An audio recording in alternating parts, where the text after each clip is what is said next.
landed on the moon. He was from my home state of Ohio, just like John and Glenn. They were great role models for me. And I really wanted to go to the moon as a young boy. I thought that would be so great to be able to look back at the Earth and just see it as a globe. I always wanted to see that perspective. So when I got in high school, we just launched the first space station called Skylab, and they started selecting science astronauts then. And so I loved science and math as a young boy, and I thought that's my path. So I decided that's my career path. I'm going to go into science. After high school, I went on and went to Case Western Reserve University, got a bachelor's degree in physics. That's the minimum degree you need to become an astronaut, a 4-year college degree in math, science, engineering, or the medical field. But I knew the competition was going to be tough, so I decided I'm going to stay in school. And I wasn't even sure if I could do it at the time, but I thought, oh, let me see if I can get my master's degree. And I got a scholarship to Cornell University, got my master's in material science, metallurgy. And after 2.5 years, I had my master's, and I said, oh, I think I'll just stay in school a few more years and get my PhD. So I did that, got that from Cornell. I spent a total of 9.5 years in college. That's a long time, right? It's a really long time. It's a lot of studying, a lot of tests, a lot of student loans, but it all paid off for me in the end. After I got out of college, I took a job with Bell Laboratories in Princeton, New Jersey, doing research on semiconductor devices. And this is in the early 1980s, just when NASA started launching the shuttle program. So my timing on all this was really perfect. And NASA selects new astronauts every 2 or 3 years. As you probably all know, they just put out an announcement, effective yesterday. Was it yesterday? They started accepting applications for a new astronaut class. But they do this every couple of years. And it was about 2 years after I got out of college, NASA announced they were looking for new astronauts. I was all excited. I wrote away, got an application from the Johnson Space Center.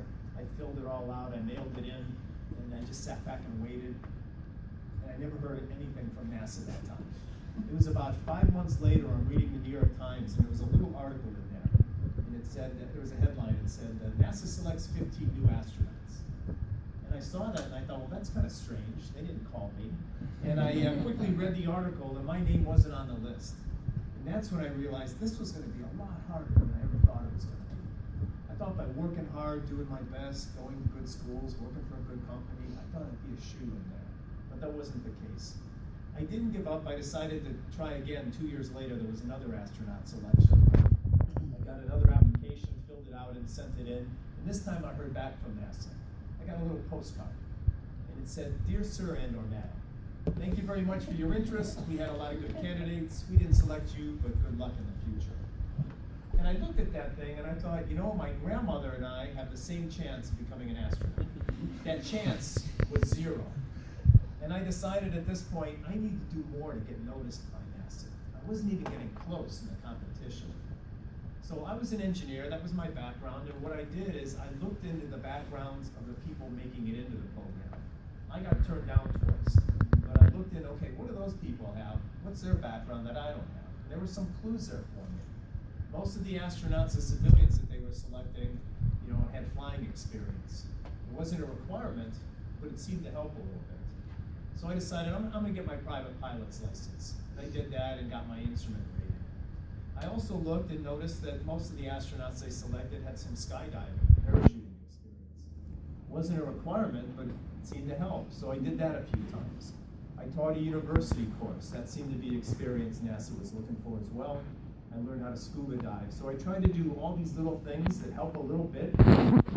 Maybe for that next astronaut selection, they would add up and I would be head and shoulders above the candidates.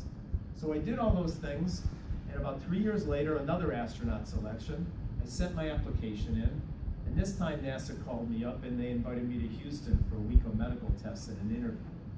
Out of the thousands of people that apply from across the country, NASA will whittle it down to 100. They bring you to Houston, and then you spend almost a full week on a very exhaustive, medical exam. And then there's a 1-hour interview. And I passed all the medical tests. I went on to the interview. That went really well. And at the end of the week, I went back to my job in New Jersey and just sat back and waited to see whether I had made it or not. I was back at my job about a week or so, and some of my friends started calling me up from around the country. And they said, "Hey Don, FBI's been calling about you. I tell you, if the FBI's ever calling about you, it's either really good or really bad. In this case, it was really good. NASA was doing a security background check on me. And they looked into my past. They talked to every employer that I worked for from high school on. Would go to my former bosses and say, hey, what kind of worker was Don? You know, did he show up to work on time? How did he treat the customers? How did he treat the co-workers? They went up and down the streets in any neighborhood, wherever I lived from high school on, talking to neighbors on either side, asking, what kind of person was he? Did he stay out late partying? You know, they're just looking for dirt on you. And they would talk to random people on the streets, just finding anybody who knew anything about me. And when I heard this was going on, I thought, this is a great sign. I didn't think NASA could be doing this to all 100 people that they had interviewed. I thought they must have selected their final candidates, and this is that final security check to make sure you're good to go. So I was all excited, and it was about a month later I got the phone call from NASA, and they said, Don, thank you very much for applying. We had a lot of good candidates. We didn't select you, but good luck in the future. And I'll tell you, I hung up that phone, and I was in shell shock. I thought I had made it that time, and here at the third time I got turned down. First time was no, second time was no, the third time they interviewed me and got to know me, and the result was the same, no. And I hung up the phone and I cried for 10 or 15 minutes. It just broke a little boy's heart. You know, this is my dream of my life.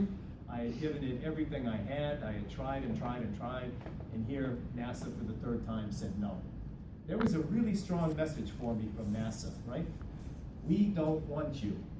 And I decided I got to give up on this silly dream of mine. I can never become an astronaut. I gave it my best shot. So I said, I'll go to bed, get a good night's sleep, and then in the morning, I'll put together a new plan for what I'm going to do with my career that doesn't involve being an astronaut. So I went to bed that night. I got up the next morning, and the very first thought that popped into my head was, I still want to be an astronaut. So I asked myself, is there anything more I can do to make myself a better candidate? And again, by looking at the numbers, who they were selecting, who they weren't selecting, from all the civilian astronauts, most of them were already working at one of the NASA centers when they got selected. It wasn't a requirement again, but the vast majority of the civilians, you know, were already working at NASA, and most of them at the Johnson Space Center. And here I was working in New Jersey at Bell Labs, great company, but they weren't the Johnson Space Center. So I decided, well, I'll quit my job, I'll drive down to Houston, I'll get a job down there working as an engineer on the shuttle program. And that's what I did. I started working with Lockheed Martin as an engineer on the shuttle program. Did that for 3 years. Then there was another astronaut selection. You know, filled out my application, sent it in.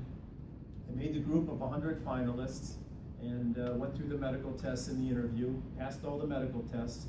The interview didn't go quite as well as the first time it had, so it was like, oh, I don't know, you know, I could have answered this question better, I could have done that better, but I gave it my best shot. And at the end of the week, I just sat back and waited, and it was about 2 months later, I got a call from NASA. And this time they said, Don, are you still interested in being an astronaut? Because we'd like to offer you the job. And just for the record, I said something really intelligent. I said, habita. I finally got the words yes out of my mouth. I hung up the phone, and then I was jumping up and down, yelling and screaming for 10 minutes. Because I knew I made it. You know, I'm going to go into space. I didn't know when that would be, in 5 years, 10 years, or 15 years. You know, there's no guarantee. You have no idea when you're going to fly. But I knew I'm in the queue. I'm in line. And that was such an amazing moment. I was 35 years old when I got that call, and I started a 4-year training program for my first mission. So I was like 39 years old the first time I flew in space. Yeah, how were you start applying to NASA? When I started applying to NASA, I was like 26, 27.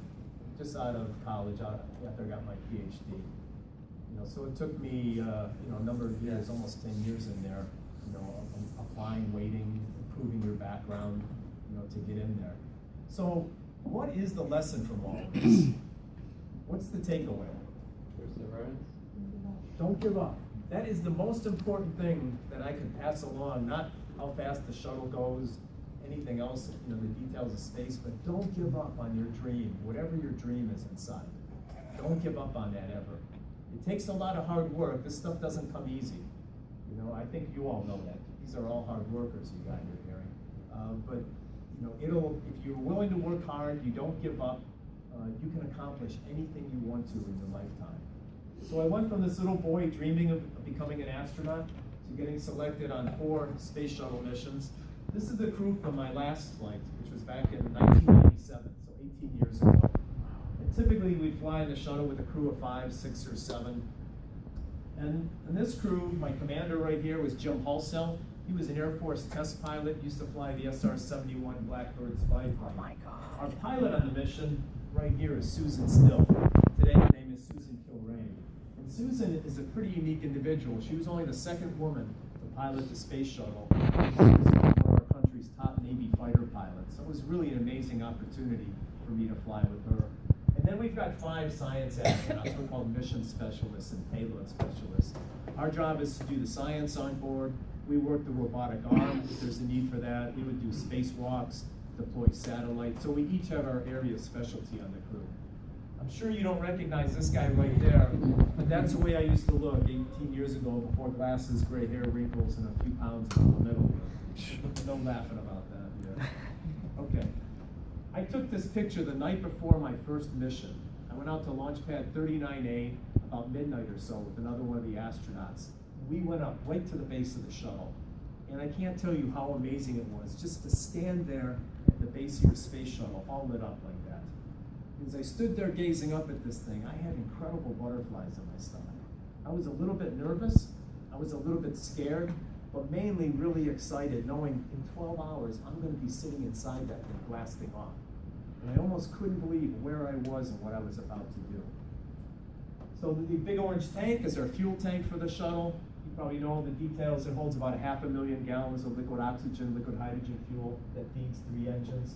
We've got 2 solid rocket boosters on either side. They have a solid propellant, like gunpowder packed into them. They burn for the first 2 minutes of the flight, then separate. We'll talk about them in a second. And here in the center is the space shuttle itself, about the size of a commercial airplane. But it's only this tiny section in the nose right here. That's called the crew compartment. And that's the only area that's pressurized with oxygen for the astronauts to live and work in. And it's a fairly small area, maybe about the size of your kitchen at home. And that's where 7 of us would spend 2.5 weeks in space. And then below that is the payload bay where we carry satellites, parts of the International Space Station, whatever we were working on would go there. And this is a huge volume, 65 feet long, 15 feet across. So we could carry big, heavy objects to space. So they bring the astronauts out here on launch morning. We would take an elevator to the side and then walk across a little walkway. And there's a little round hatch on the side of the shuttle where we would climb on board. There I am in my launch suit. I've taken the elevator up, maybe 3 hours before liftoff. You see Columbia in the background. They strap us in our seats one at a time. And I'm just out here waiting. They're strapping in the commander first, then the pilot. And I'm just waiting out here. They'll say, "Hey, Don, we're ready for you." When you hear those words, you take one gulp and calm down the butterflies. I turn that corner, walk down the access arm, and at the end of it there, you see the round hatch for the shuttle. This is in the white room area. These 2 guys in the white suits are called pad rats. They help us get into our suits here. They help me put on a parachute harness. They're doing a last-minute check of all my equipment. And once everything looks good, I get on my hands and knees, and we just crawl inside the hatch. When you crawl inside, the first thing you notice, there aren't seats on the floor like you're used to. They're up on the wall. It's really the floor of the shuttle, right? But we've tilted it up for launch. So you see the seats up on the wall. There's ropes there to help pull ourselves up, and you lower yourself back down. We're actually laying on our back for launch. And they strap us in good and tight with shoulder harnesses and seat belts. There's a lot of shaking and vibration during liftoff. You don't want to bounce out of your seat, hurt yourself, or damage any equipment. So they strap us in good and tight. Once we're all strapped in, they close and seal that hatch, and then everybody moves away from us 3.5 miles. And when you realize why they just moved away from me 3.5 miles, that's another good moment to get butterflies in your stomach. They're getting out of the blast zone. If something bad should happen, if you're 3.5 miles away, you're probably okay. If you're any closer, could be a problem that day. But we're ready to go. They seal the hatch, and it's very quiet for us inside the shuttle, up until about 6 seconds before liftoff. At that point, the 3 engines at the tail start coming up to full power. At that moment, we're still physically bolted down to the launch pad, and the computer computers are checking everything. Once the computers say those 3 engines look good, then we light our 2 solid rocket boosters and immediately you take off. And laying on my back, I could hear the roar of the engines. I could feel the 3 main engines coming up to power. You feel a lot of vibration. And right at the moment of liftoff, these 2 solids light, and then there's a whole lot of vibration. And immediately I felt a push in my back. You know, it felt like somebody had their hand right in the middle of my back and they were pushing me up into the sky. And that's what the shuttle's doing, literally pushing us, tossing us up in the air. On my first mission, I'm laying on my back, I feel that vibration, and I knew the main engines had started. When I felt the push, when you feel that, you know these things are lit, and you know you're going somewhere that day. Once they lit, you can't shut them down. And once I felt that push, I knew I was leaving Earth. And I'm strapped into my seat, I got my helmet on, visor down, nobody in the world could hear me. And I'm screaming at the top of my lungs, Yahoo, let's go! And there were 3 other rookie astronauts, you know, new flyers there as well. I have to assume they were screaming inside their helmets. You know, I couldn't hear them, they couldn't hear me. But to feel that push, to know you're on your way after dreaming of this for your life, you know, a whole lifetime, was really an incredible moment. This is what you want to seek out in life. You know, you set a goal and have it take place right in front of your eyes. You know, it was really an amazing moment for me. Here's a picture from below. You see our 3 main engines burning, the 2 solid rocket boosters. On one of my flights, I sat right underneath the window there. And so right above my head, there's that window. And when you're launching, you can't turn your head and look out that window at all. But I had a little mirror on my knee, like a rear view mirror. And sitting in my seat, I could look down at my knee and look out that window. So I'm looking out that window into the flame pit, and I watch the engines come up to power. I see this fire and smoke just shooting out. I've seen launches from 3.5 miles away. It's pretty awesome. Have you guys all seen launches? Yeah. It's pretty awesome. But to watch it from 183 feet up, looking out like a rear view mirror, my jaw dropped, you know, and hit the ground, I think. It was just like, wow, look what's going on there. Just the force, the fire and the smoke shooting out, just the power of it all was just awesome.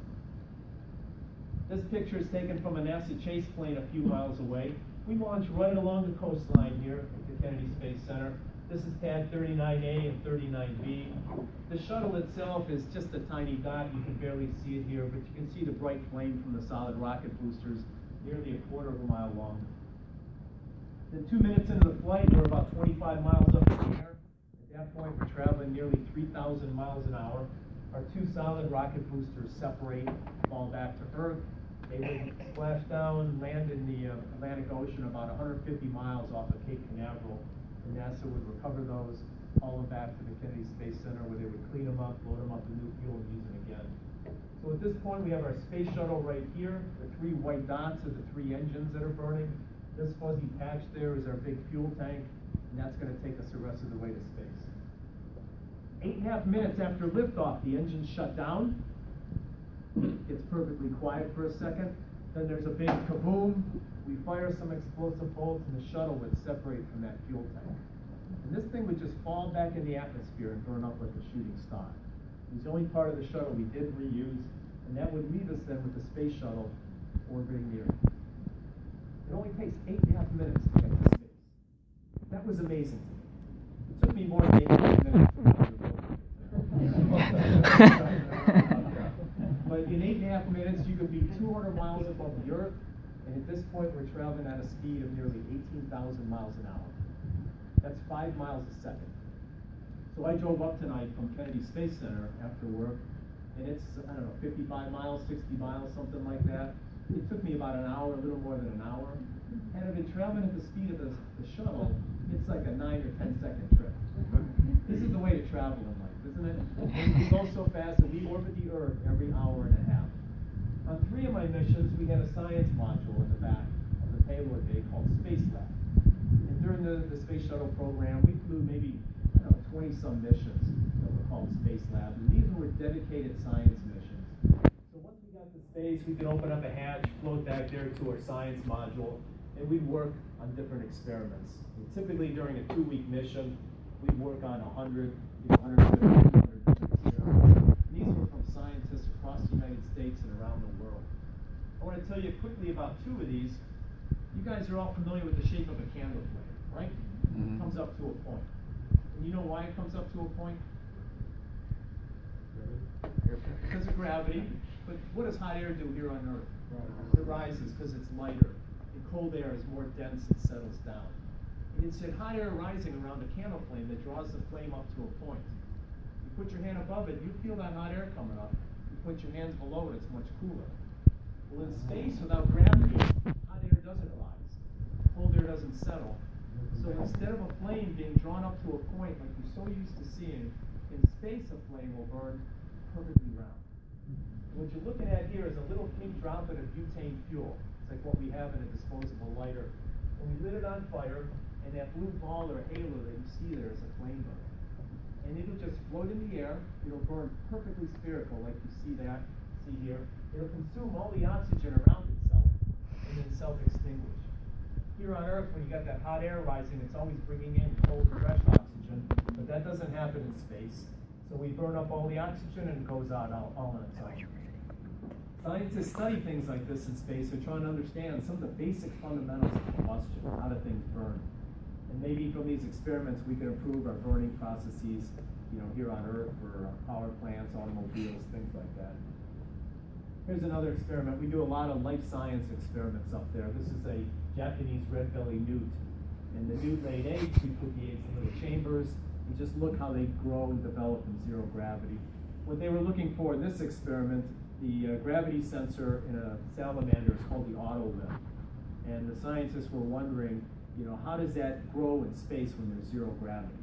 There's some theories that if you, had raised a baby in total darkness, that it would grow up to be blind because the optic nerve would never be stimulated and it would never develop. So they were wondering, how does that gravity sensing mechanism, the autolift, how does that grow in space when there's zero gravity?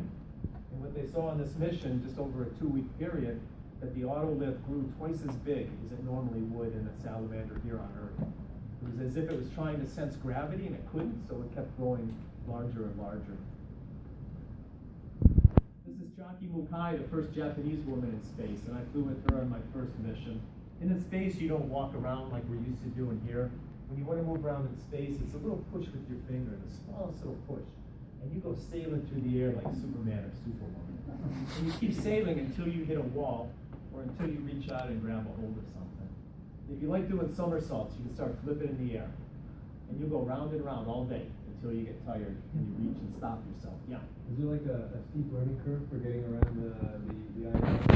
More experienced astronauts can get around easily and quickly, whereas the new guy is kind of bumping into them? Yeah, I mean, the first day for the new people, we call them like a baby moose in a china shop, And you'll see their legs, they're kind of like swimming, you're floating there. You'll see their legs doing a lot of that. I did that, everybody does that. But within a day or two, you get pretty good. We had that long tunnel. Jackie Mukai is just coming out of that tunnel from the mid-deck of the shuttle up to our science lab. There was a nice, long, straight tunnel.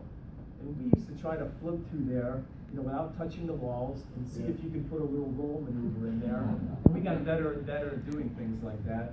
And we come up out of at the end of the tunnel and try to do a somersault. So you get pretty good after just a few days up there. But for the people who are up on the International Space Station for long periods of time, they are totally adapted. They are really good. We had competitions. We did a little fun thing here. These are one-tours right here on top of a locker. And another one of the astronauts and I, we were both working in the module during one shift. And whenever we have a break, we'd go to the far end of the module and we would push off. And we were doing carrier landings. So we would try to hook that with our toes. We had competitions to see who could do that. We're not supposed to tell you guys about it. This is Susan Still, our pilot, and she's typing on a laptop computer here. And I want to point out one thing. You see how she's got her toes hooked on that pole? If she didn't do that, every time she hit the keyboard on the computer, what do you think would happen? She'd go bouncing off, right? One of Newton's laws. But if she anchors her toes, she can stay in position all day, just float in the air type of way. So space is a really fun, comfortable environment up there. And in space, there's no up or down. Here today, we pretty much agree which way is up and which way is down. But in space, there is no up or down. And here on Earth, when you stand on your head, all the blood rushes to your head because of gravity. And you can feel the pressure from that. In space without gravity, that doesn't happen. You go upside down, you feel totally normal. And in space, wherever your head is pointed, that direction is up for you. Wherever your feet are pointed, that's down. So this is Nancy and Kevin from my second flight, and Nancy's looking at Kevin saying, "Hey Kevin, you're upside down." Well, he's looking right back at her saying, "No, you're upside down."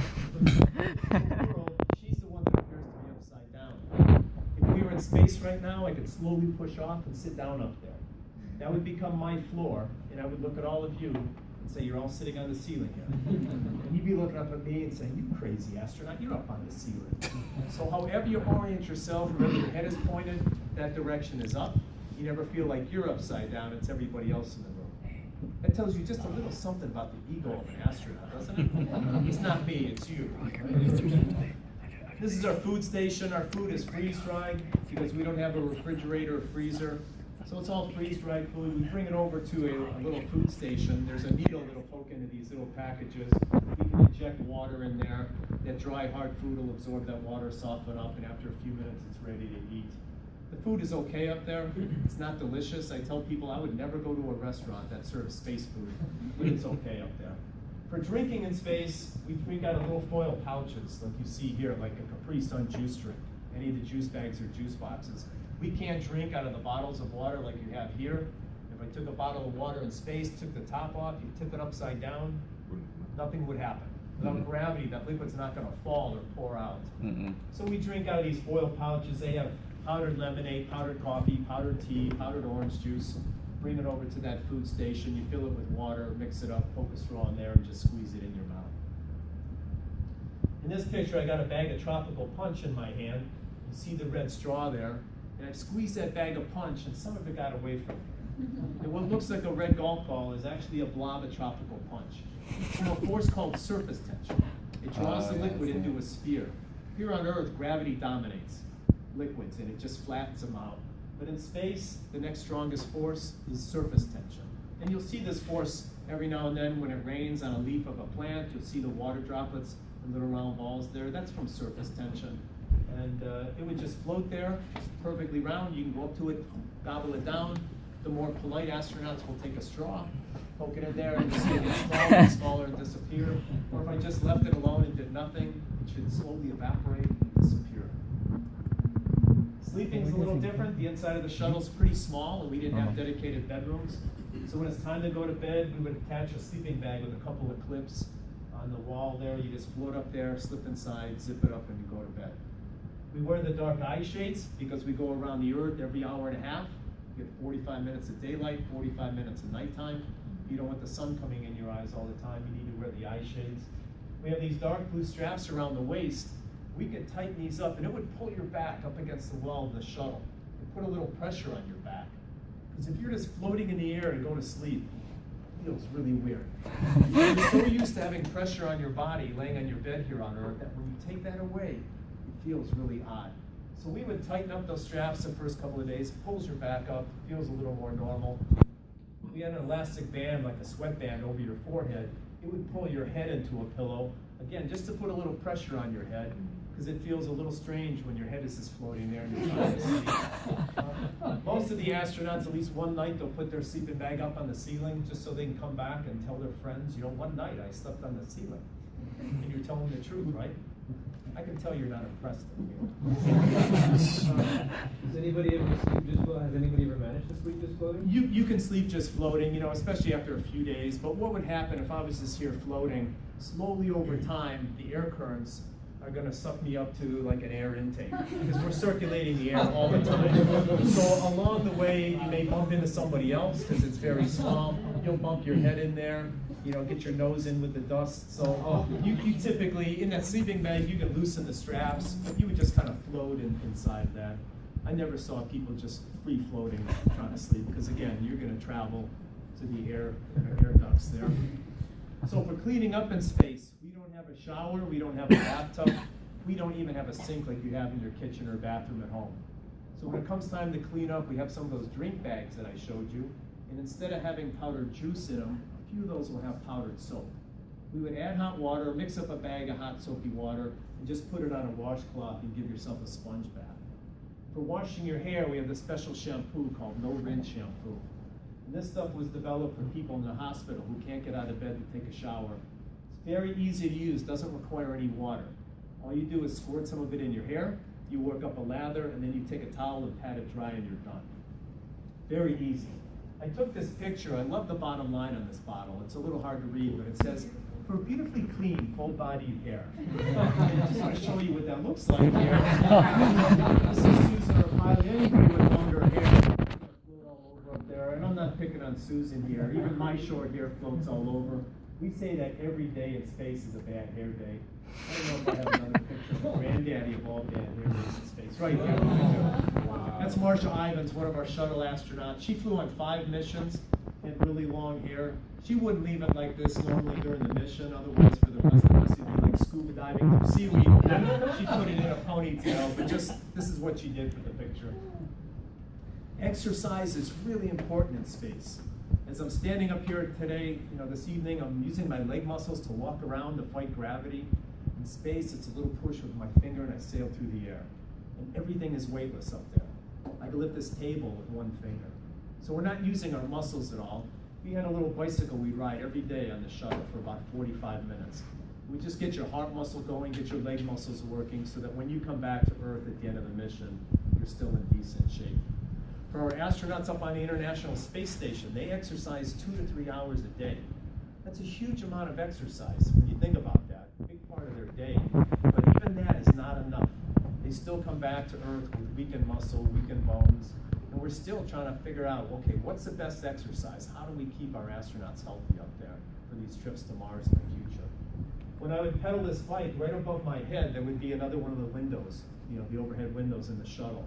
It was pretty cool. You can pedal away on the bike and just lean back, and as you're pedaling away, maybe you see Australia goes by, or Africa goes by the window. In 45 minutes on the bike, you'd pedal halfway around the world. Some of the astronauts used to make a big deal. They'd say, I want to bicycle across the Pacific Ocean. And I'm just here to tell you, if you ever hear that claim, don't be too impressed. It only takes about 15 minutes. You guys know what this is? Yeah. This is a pretty sophisticated group. Should we just skip this? Just skip it? No, let's go into it. 9 out of 10 times I put this slide up, they vote me down. You guys are up for it? Yeah. All right. Yeah. This is an incredible piece of engineering here. This is the shuttle toilet. It's in a small closet area, maybe 4 feet across, 5 feet high. It has a curtain that goes across the front, like a shower curtain for privacy. And it has a toilet seat here, like our toilets on Earth. But here on Earth, we use gravity to collect the waste material in the toilet. What do you think would happen in space? Let's not even talk about it. Would it be a round ball? This toilet is kind of like a porta potty you may see at a football game or a construction site. And in the bowl part of the toilet down here, we have giant fans. And to go to the bathroom,